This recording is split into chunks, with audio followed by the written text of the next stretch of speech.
All right, people.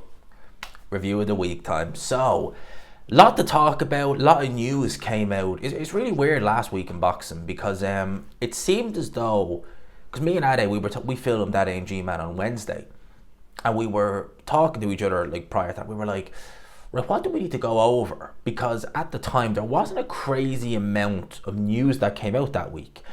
And then we were messaging each other on Thursday, and we were like, as always, once we wrap up filming, that's when all the good news comes.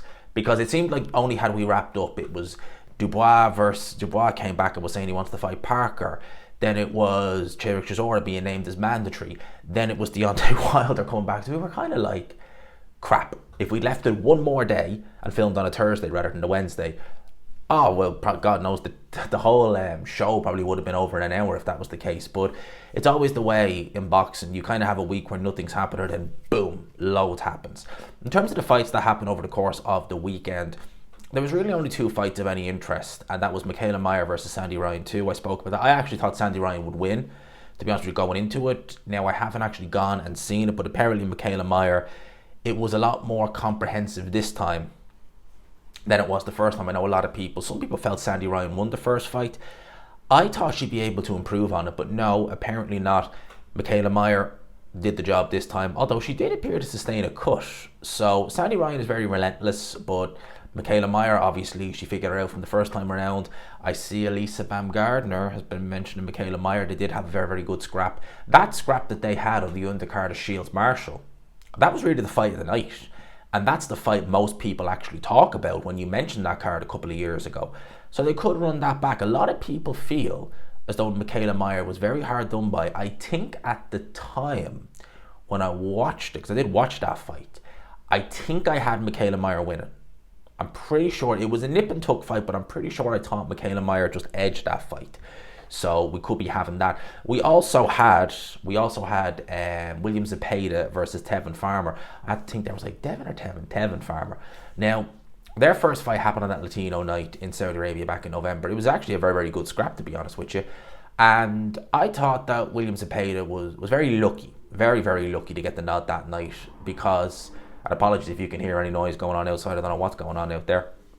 But I thought Tevin Farmer was unlucky not to get the nod. He did very well. He was able to drop William Zepeda, which I never thought would happen. Not just drop him, but hurt him on several occasions. So he did a very, very good performance. This time around, though, it was, as I thought it would be. It happened in Cancun in Mexico. I thought it would be more a William Zepeda fight. It certainly was. Tevin Farmer had moments, especially the end of round number 2. I mean, the end of round number 2 was torrid. His corner were actually saying, you know, take a knee, please, because he was taking an absolute pasting at the end of round number 2. And it persisted into round number 3. I mean, Tevin Farmer, listen, I've seen a lot of Tevin Farmer's fights early on in his career. Well, I say early on, you know, I didn't really see his early career, but when he was world champion, he was one of those fighters where, like, you were just like, all right, you know, Tevin Farmer is fighting. I wasn't really up for those fights. It was just, he's fighting. They weren't the most entertaining. Now I think it's because he knows his legs are not what they used to be, and he has to sit down on his shots more. He has to rely on being kind of a boxer. He was a pure boxer in his peak. Now he's more a boxer puncher, and he's actually sitting on his shots. He's generating more power, and his fights are now a lot more exciting. As is always the case with Zepeda, this was a very, very exciting fight.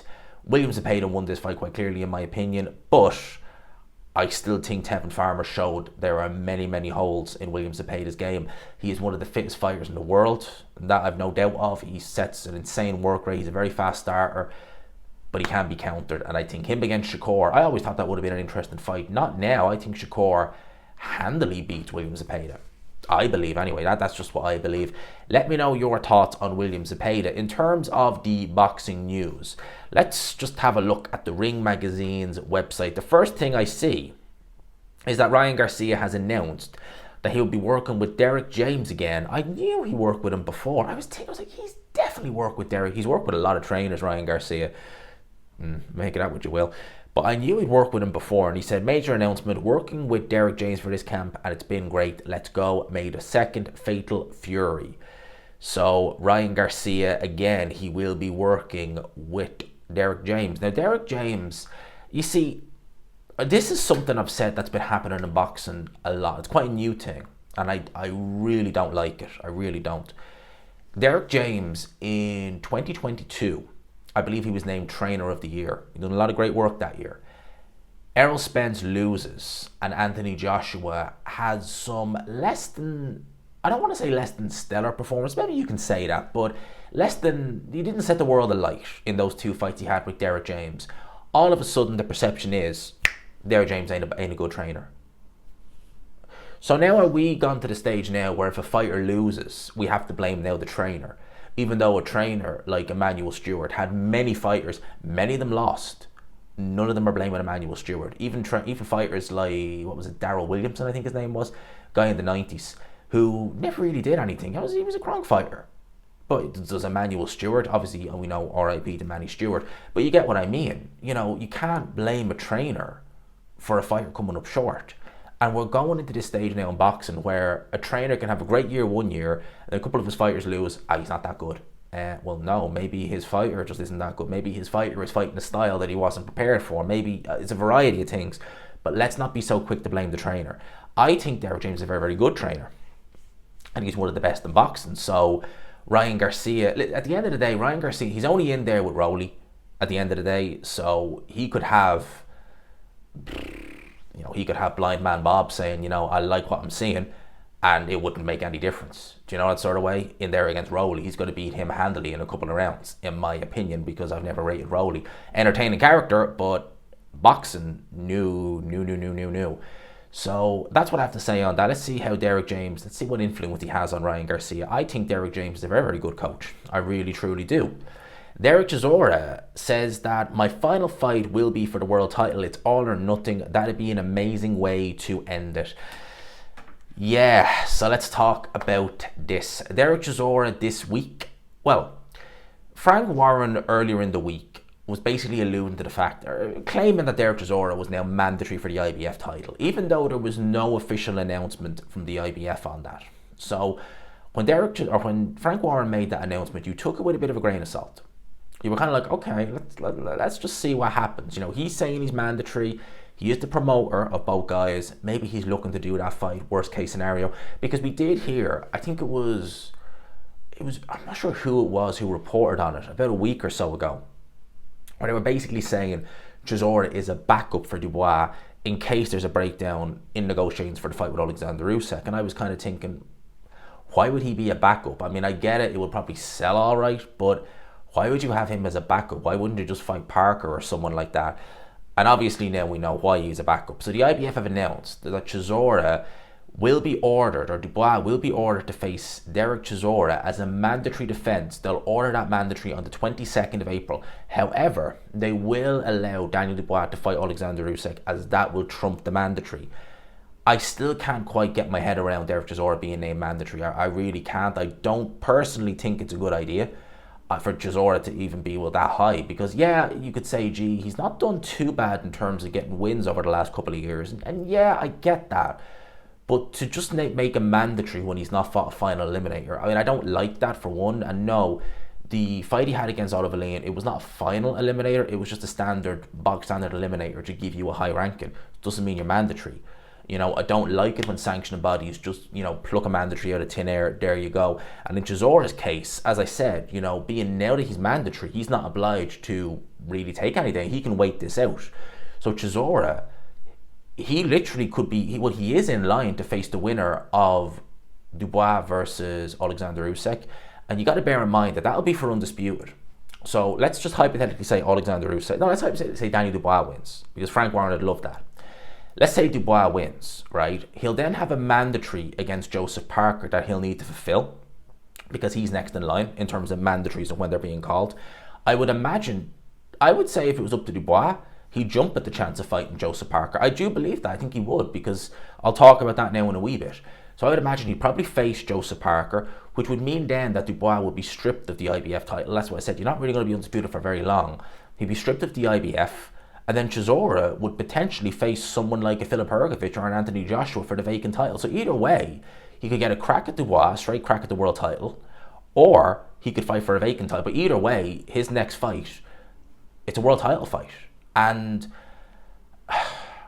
look, honest to God, what Derrek Chisora is saying there about going out as world champion or with a world title shot, for me, that would be a fairy tale way to go out. It really would. But I just don't want to see Derrek Chisora really in any kind of type of fight at this stage because I fear for his health. I really, truly do.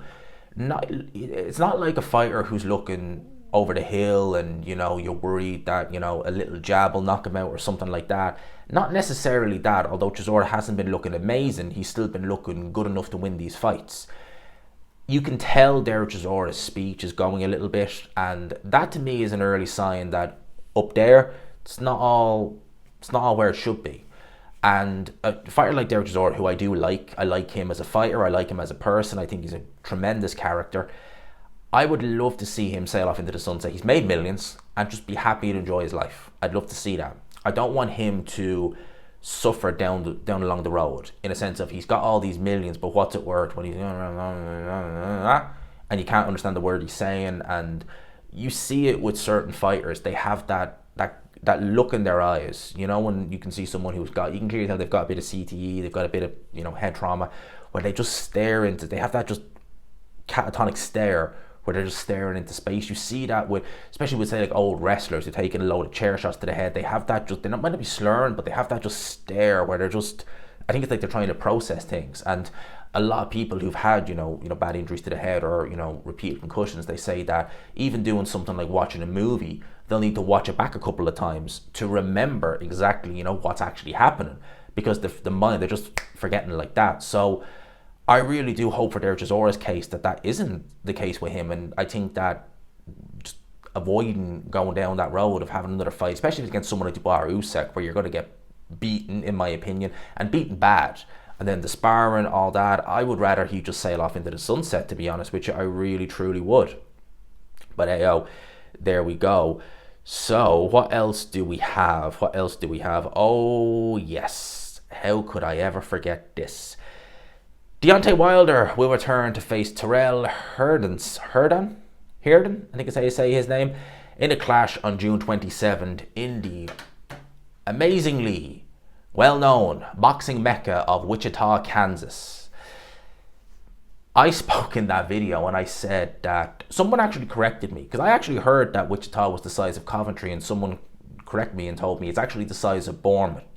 You know, it's not a major, well, actually, I think in the state of Kansas, Wichita might be their biggest town, if I'm not mistaken, because I think there's Kansas City, which is right on the border with, is it Missouri? I'm trying to, my geography of America, I know where most states are, but I'm not 100%. I think Kansas City is in Missouri, but it's right on the border, so it technically falls under the state of Missouri. I could be wrong on that. I think it's Missouri. And then you've Wichita, Kansas. Kansas is not a place, you know, you would associate with really anything other than the Wizard of Oz. And Wichita, as I said, the only thing I knew about Wichita was that there was a serial killer called BTK, Dennis Rader, who, I said reigned, that they said it, you know, almost like a king. That's probably the wrong way to use, but he was wanted for the best part of, 30 years? I think 74, and he was caught in 05.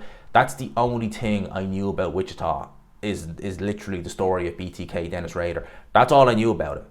And I knew, watching the documentaries on Rader, that Wichita was a real kind of, you know, it's a real country town, you know, in America, country. That's all I knew about it. So in some ways, you would say it's a bit of a fitting place for Deontay Wilder to come back, you know, the Alabama guy, now fighting in Wichita, Kansas, you know, there you go. I can't really begrudge him fighting this guy. I mean, this guy, I've never seen him. And judging by his box rec, I mean, to put it in context, this guy was F.A. Ajagba's debut opponent. Now, if you have any kind of, you know, if you're looking at someone and you're thinking, okay, I can see this guy going places, but he needs a lot of learning fights. If this guy he's fighting was decent, you wouldn't put F.A. Ajagba in with him on his pro debut. You know, you just wouldn't do that. So he's probably gone, and he's been stopped in all bar one of his fights, and the only one fight he wasn't stopped in, he was DQ'd in. So I mean, that kind of probably tells you could see it was coming, and maybe he decided not again. And a lot of those knockouts are KO losses, as in clean KOs as well. So God only knows what kind of chin this guy has. Listen, Wilder, I can't hate on this opponent. I can't begrudge him having an easy tune-up fight, but if this is the level he's resigning himself to, he may as well just retire. Because this is kind of like, this is the opponent he would have fought pre-Stavern. That fight was 10 years ago. And he's back to this, and he was a younger man back then. He was in his late 20s. Now he's in his late 30s. He's going to be 40 this year. I just think that's just... I think he should just retire. Really, I don't think Wilder is going to do anything. I mean, I guess this is one last-ditch attempt to sell himself, maybe to Turkey. Go in there, get a big knockout win, and look at me, Turkey, I'm back. Give me the AJ fight. Give me a Fury Fort fight, or give me something. I ain't seeing it. You know, he fought Robert Helenius, looked devastating in the 2 minutes that he was there, knocked him out cold. But that's it, you know. And then next fight against Parker looked terrible, looked even worse against Zhilei Zhang, got knocked out brutally in that fight. So yeah, I don't know. I just don't think Deontay Wilder needs to be doing this. Oh, now this is a good one. It's a good bit of news. So the IBF have now officially ordered Lewis Crocker versus Paddy Donovan a rematch. It says they have 120 days to, the fight will take place in the next 120 days, so the next 4 months thereabouts. Donovan was controversially disqualified in their first fight after knocking Crocker down after the bell. Yes, very controversial, very, very controversial. And yeah, my thoughts is that it was, I can't really begrudge the referee looking back on it. It was very clearly after the bell. There are people out there who are claiming that, oh no, it wasn't after the bell. I don't know what you were watching. When you go back and watch it, yes, the bell went, and you can clearly tell Donovan threw, I think, more than one shot after the bell. I will say, to his credit, or in fairness to him, it was very loud in there. Maybe he didn't hear it. He's in the moment. He knows he's got a guy in front of him who is just ready to go. So when you're in that moment, it's very loud. The fans are waiting for blood. I can understand perfectly that maybe you didn't hear it. And I'm assuming maybe that's what the IBF said, that they didn't hear it and stuff like that. Billy Nelson is going to be furious, obviously, because his guy was soundly beaten and escaped with the win. I think that the damage has been done for Lewis Crocker, to be honest with you. I don't see him getting any better. In fact, he might, because he took a beating. He got soundly beaten that fight.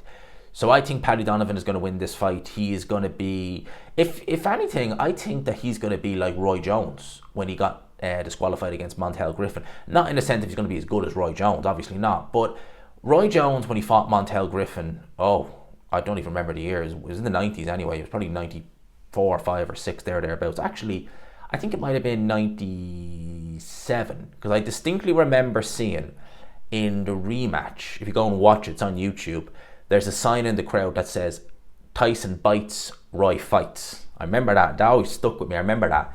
But when he fought Montel Griffin in the rematch, oh boy. And Roy Jones, even in the post-fight interview, was just like, I didn't want to have to do it like this, like just destroy the guy, but you made me do it. Because he got DQ'd first time around. And I suspect it's going to be an even easier fight this time for Paddy, and I expect he's going to win very comfortably. And I'd like to see him do it on neutral ground. I'd like to see him do it in Dublin. Do it in Dublin or maybe Galway, somewhere like that. But bring it to Ireland. Just do it in Ireland. Why not? Like in the Republic, just bring it down south. Paddy Donovan is from Limerick. She's not from Dublin. So do it in Dublin. And, nor is Lewis Crocker. Do it in Dublin, neutral ground. In Ireland, I'd love to see it. Do it in the Tree Arena. Now, I did see this from Bob Arum. And I was tempted to do a video on it, but to be honest with you, I'm quite liking not doing Fury videos now. It's fun. I don't have to talk about him. So I'll reserve any kind of Fury stuff for review of the week if I see some news that intrigues me. But Bob Arum has had his 2 cents on Tyson Fury's retirement, and he says Tyson Fury owes it to himself and his family to remain happily retired. I don't think he should step back in the ring again because I think he's had enough. That is the former, or maybe still, co-promoter of Tyson Fury, Bob Arum, saying that he thinks Tyson Fury should stay retired. Well, I suspect Fury won't, to be honest with you. I think he will inevitably come again. I think that the way he did it, the way he announced it, for me, that's just a real, I'm quote-unquote retired. With Fury, it's always been the boy who cried wolf. I'm injured again. Yeah, sure you are. Oh, I'm retired again. He's retired so many times. I think someone said it's up to about 6 or 7 now. That I've always said this, when Fury does actually retire, I think we'll all believe him. I think we'll all believe him, because Fury would make a big announcement, he'd do a press conference and stuff like that. He wouldn't just announce it in the back of a car, oh yeah, I'm leaving, I'm retiring. I think he'd make it very public, do a press conference, all that stuff, and then he'd sail off into the sunset. That's what I think he'd do, just in my opinion. So Bob Arum saying that he hopes he doesn't step back in the ring. I suspect he will, but listen, if he doesn't, well, people know my stance. I wouldn't be, I ain't gonna be missing him if he's not stepping back in the ring anytime soon, to be honest with you. Chris Eubank Jr. has been told the Ring magazine he was confused after being fined 100 grand for slapping Conor Benn. Yeah, now this fight we're into fight month now. So we're a month away from Conor Benn versus Chris Eubank Jr. I, for one, am looking forward to the fight. In terms of the 100 grand fine, look, I think that's the board just trying to make an example. And maybe the 100 grand fine is just for show. I wonder, will they kind of nudge him and say, look, we have to fine you, but we're going to knock a zero off that 100 and we'll just call it quits at 10 grand, but we'll say you paid it anyway. I suspect it's going to be something like that. 100 grand for, you hit him with an egg. At the end of the day, yeah, I know people are going to say, like, well, yeah, I get it. In America, if they did that, they would probably just turn a blind eye. They love all that kind of stuff. In the UK, they're a lot more strict when it comes to stuff like that. In terms of the UK as well, so I was talking about Derek Chisora being named as mandatory challenger for Daniel Dubois. Daniel Dubois resurfaced this week after being missing for about a month. Yes, we heard from Don Charles, we heard from Frank Warren, we heard from all of them, but we didn't hear from the man himself. Daniel Dubois said that he had a viral infection, that he was advised by his dad and by the physician to not go ahead with the fight. He wasn't pulled by the board, he was advised not to go ahead with the fight. He heeded their advice and he didn't go ahead with this fight. Interestingly enough though, he has said that he'll be back in July, against whom we don't know. We all suspect it's going to be Alexander Usyk. But very interesting, Daniel Dubois himself has said that the fight he truly wants is Joseph Parker. He feels that there's unfinished business there. He really did seem, to be honest with you, very truthful in my opinion, that he went into that fight full of confidence, and you could see in the training footage we were looking at Dubois, he looked very sharp, very, very sharp in training. Looked really good, actually, I have to say, really good. And you could tell that he was planning on going in there doing a demolition job. He did blame the AC in Saudi Arabia and said that, he hadn't been feeling great, and, moving forward, he wants to actually fight in the UK now because just the acclimatization, stuff like that. I know Umar said, was it Umar? Yeah, it was Umar on Box Nation, where he said that you regret not going over there sooner. And that is something interesting. You do see, like Tyson Fury is a good example. I think for the first Usyk fight, I remember before he got the cut in the February date, that never happened, it ended up being May, he was over there quite early. So you do see fighters, if they can, they'll try and base their camp over there to spend as much time, because again, it's not necessarily just the time difference is minor from the UK to Saudi Arabia. It's 2-3 hours. It's not anything crazy. From the US to Saudi, different story. I mean, that's going to be a whole different kettle of fish. You'd really want to get over there early for that. But from the UK to Saudi, the time difference isn't so much the issue. You're not really going to be affected by jet lag, but the climate is just, it's just night and day in comparison. I mean, like, I'll give you an example, especially during the summer. It was 15 degrees today in London, and it was lovely out in London today. I had a great day. I went into the city, it was fun. I went for a meal. I had a good day today, but it was boiling hot for me. And Ade, Ade was just in from Dubai on Wednesday, just gone when we filmed. And bear in mind, Wednesday was a nice day. In London, it was up to, I think, 16 degrees out. So for me, it was really warm. I went in with a t-shirt and it was fine. Ade was wearing like layers of jackets. He's like, it's cold here, isn't it? I was like, what? Bear in mind, he's come from Dubai. So coming from Dubai, even for a couple of days, to come back to London, it must feel cold. And I know he's talking about Saudi Arabia, but very different climate, it has to be said. It's a lot hotter over there. You go and spend some time over there, you come back to London. To me, it's really warm out. It's really, really warm out, and I'm just like, oh, why can't it always be like this? Someone coming in from Dubai, you'd be like, whoa, it's freezing, because the temperature's going to dip like that. So I can see how that could be a bit of a, mess to the system. The AC doesn't help. I suspect it's legit, to be honest with you. I know a lot of people, were trying to come out with this theory that maybe it was a failed test. I never bought that, because at the end of the day, Frank Warren was going ahead, planning this, planning that. no doubt in my mind it was legit. No doubt in my mind it was truly legit. And Daniel Dubois is even saying that he still wants to go ahead and fight Joseph Parker. And I believe him, truth be told, I really do. Daniel Dubois, he seems to be someone who, if he gets something into his head he wants to do it, he goes and does it, or at least tries to. And I think Parker is on his mind now, and that's what he wants. He needs to shift that focus to Usyk, because it's likely he's going to be fighting Usyk next, and you don't need any distractions. He needs to focus on Alexander. He beat you once, he'll likely beat you again. But I don't know. If you're focusing on someone else rather than Alexander Usyk, you know, you're done. Stick a fork in him. He's not going to win. So that's my thoughts on that. I think that's pretty much it in terms of the news this week. So I will leave it there. I will say it is the first fight this coming Saturday, of Frank Warren on DAZN. I will be doing a live watch along for that. I was a little bit disappointed when, you know, the pullout started happening, but it's still a good enough card and it warrants a live watch along. It's not a pay-per-view. It's on DAZN. It's part of your new subscription.